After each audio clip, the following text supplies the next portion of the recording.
CNA Practice Test Part 2 Basic Nursing Skills and Safety. Question 1. What is the single most important action a CNA can take to prevent the spread of infection? Option A. Wearing gloves at all times. Option B. Proper hand washing. Option C. Wearing a mask. Option D. Keeping doors closed. The correct answer is option B. Proper hand washing.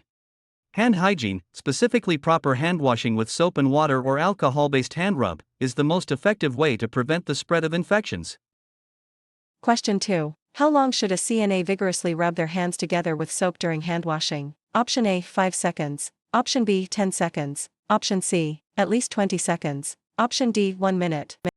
The correct answer is option C. At least 20 seconds. The Centers for Disease Control and Prevention, CDC, recommends scrubbing hands for at least 20 seconds to effectively remove pathogens. Question 3. When should gloves be worn by a CNA? Option A. Only when the patient is sick. Option B. Whenever there is a possibility of contact with blood or body fluids. Option C. Only when handling food. Option D. All day during the shift. The correct answer is option B. Whenever there is a possibility of contact with blood or body fluids.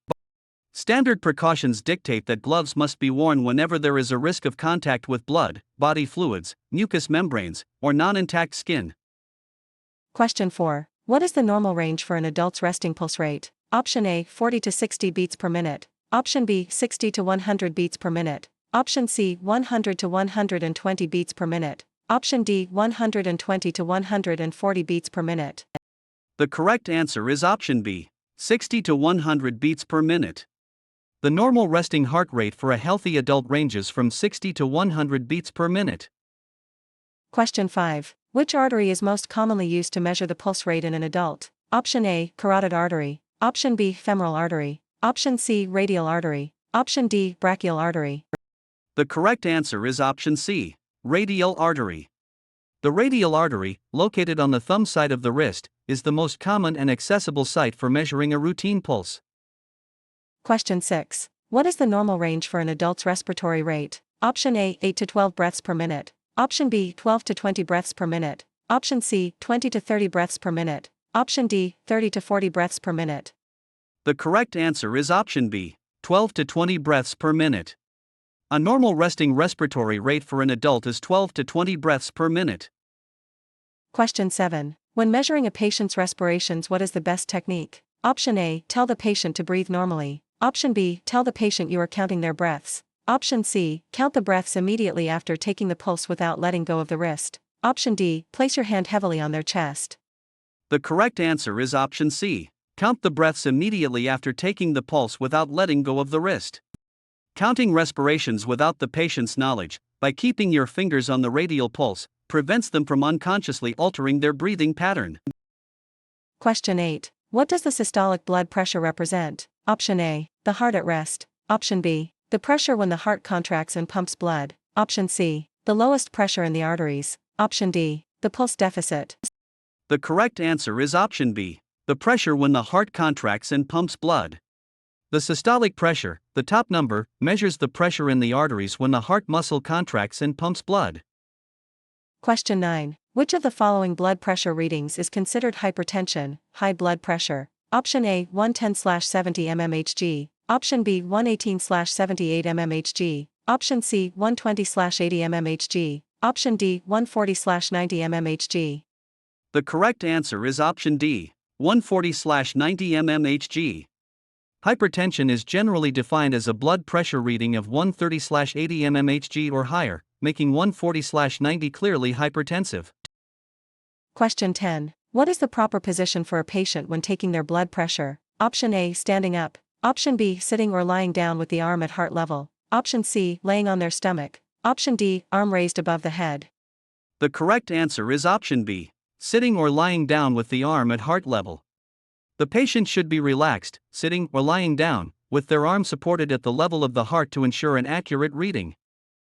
Question 11. If a patient begins to fall while you are assisting them to walk, what should you do? Option A. Try to catch them and hold them up. Option B. Let go and yell for help. Option C. Gently ease them to the floor, protecting their head. Option D. Push them toward the nearest chair.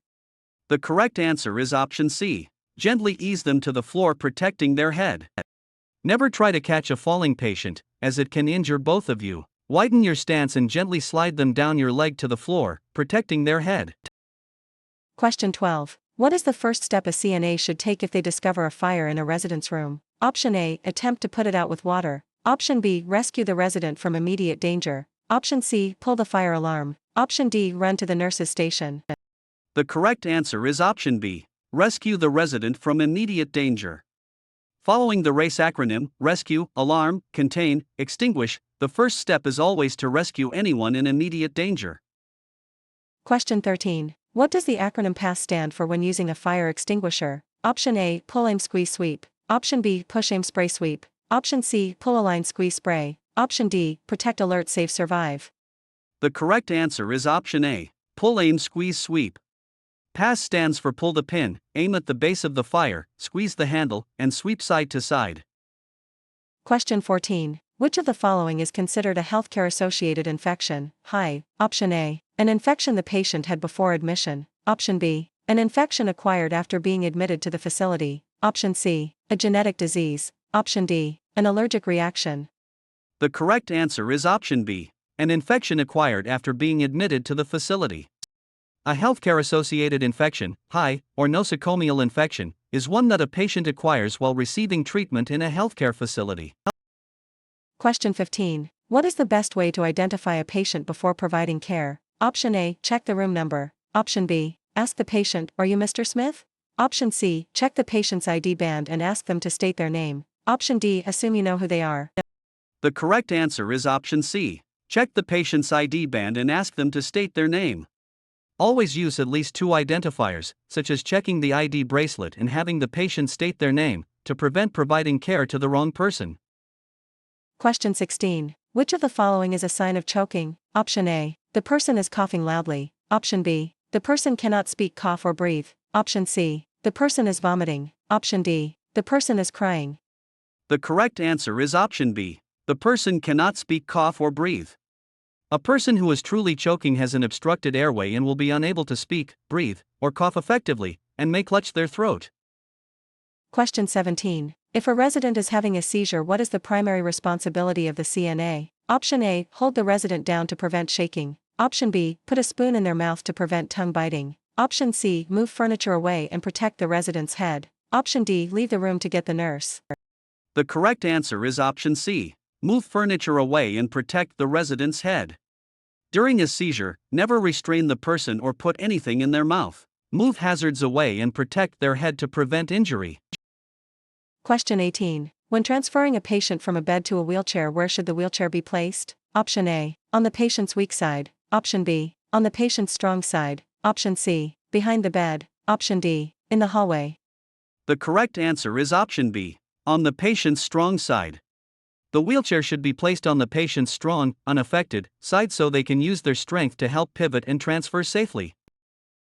Question 19. What is the purpose of a gait belt, transfer belt? Option A. To restrain the patient in their chair. Option B. To hold the patient's pants up. Option C. To provide a safe grip for the CNA when assisting with transfers or ambulation. Option D. To measure the patient's waist. The correct answer is option C. To provide a safe grip for the CNA when assisting with transfers or ambulation. A gait belt is applied around the patient's waist to provide the CNA with a secure hold, improving safety during transfers and walking. Question 20. Which position is defined as the patient lying flat on their back? Option A. Prone. Option B. Supine. Option C. Lateral. Option D. Sims. The correct answer is option B. Supine. Supine means lying flat on the back. Prone is on the stomach, lateral is on the side. Question 21. Fowler's position involves elevating the head of the bed to what angle? Option A. 0 degrees, flat. Option B. 15 degrees. Option C. 45 to 60 degrees. Option D. 90 degrees. The correct answer is option C. 45 to 60 degrees.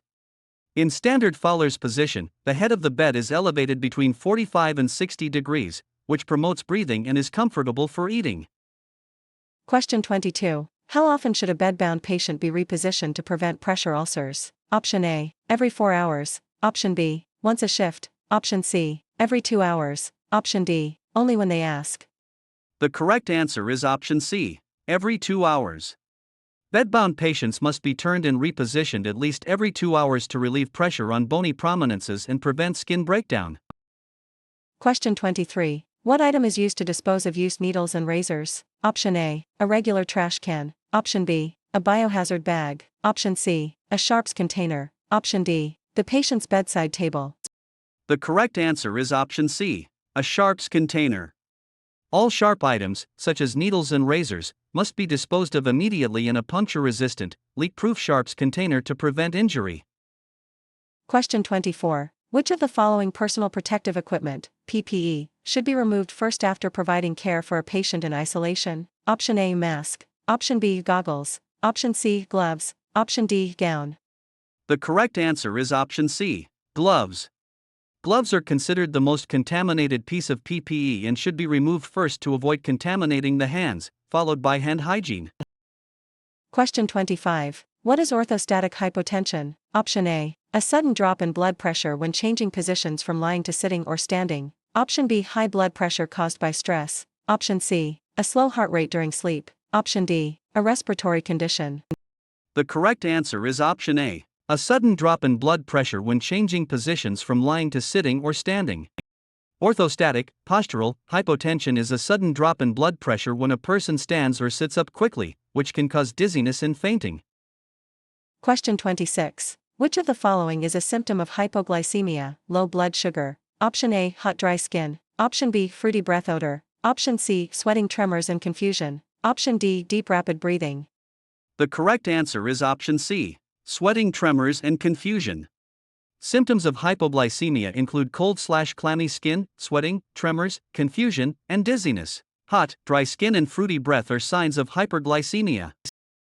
Question 27. When using good body mechanics, how should a CNA lift a heavy object? Option A, bend at the waist and keep legs straight. Option B, hold the object far away from the body. Option C, bend at the knees and keep the back straight. Option D, twist the spine while lifting.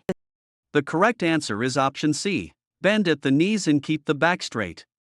Proper body mechanics involve using the strong muscles of the legs, bending at the knees, and keeping the back straight and the object close to the body. Question 28. What is the most accurate site for measuring body temperature? Option A, oral, mouth. Option B, axillary, armpit. Option C, tympanic, ear. Option D, rectal. The correct answer is option D, rectal. While oral is most common, the rectal temperature is considered the most accurate measurement of core body temperature. Question 29. Which color designates a biohazard bag or container? Option A, blue. Option B, green. Option C, red. Option D, yellow. The correct answer is option C, red.